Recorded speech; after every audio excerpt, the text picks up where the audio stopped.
Victory আসল criminal. CCTV footage দেখে ভিক্টরকে জেলে পাঠিয়ে রাহুলকে নির্দোষ প্রমাণ করলো রাহি। হ্যাঁ বন্ধুরা, আমরা এমনটাই দেখতে পাবো শুধু তোমারই জন্য ধারাবাহিকের আগামী পর্বগুলোতে। রায়চৌধুরী বাড়িতে রথের আনন্দে সবাই মেতে ওঠে, আর জিয়া ও ভিক্টর গোপনে চক্রান্ত করতে থাকে।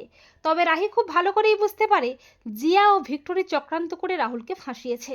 পরদিন রাহি ও রাহুল টেনিস প্লেগ্রাউন্ড দপ্তরে আসে। রাহি মরিয়া হয়ে ওঠে রাহুলকে নির্দোষ প্রমাণ করার জন্য। এমনকি রাহি পুলিশ নিয়ে আসে।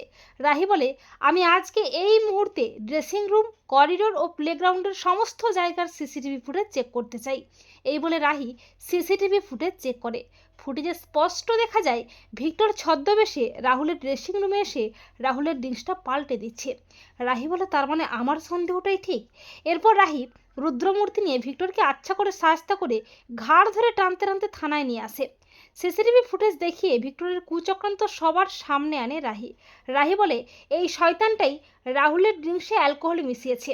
ভিক্টর মিথ্যে নাটক করতে গেলে রাজীববাবু ভিক্টরকে দেয় আচ্ছা করে ঠাঁটিয়ে চড়। রাহুল প্রচণ্ড খেপে গিয়ে বলে, শয়তান, তোকে আমি আজকে শেষ করে ফেলবো।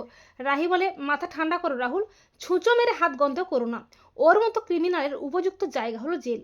ওকে যা শাস্তি দেওয়ার আইন দেবে। তো বন্ধুরা, তোমরাও এটাই চাও তো যে প্রমাণ সমেত ভিক্টরকে জেলে পাঠিয়ে রাহুলকে যেন নির্দোষ প্রমাণ করতে পারে রাহি? কমেন্ট করে এক্ষুনি জানিয়ে দাও তোমাদের মতামতটি।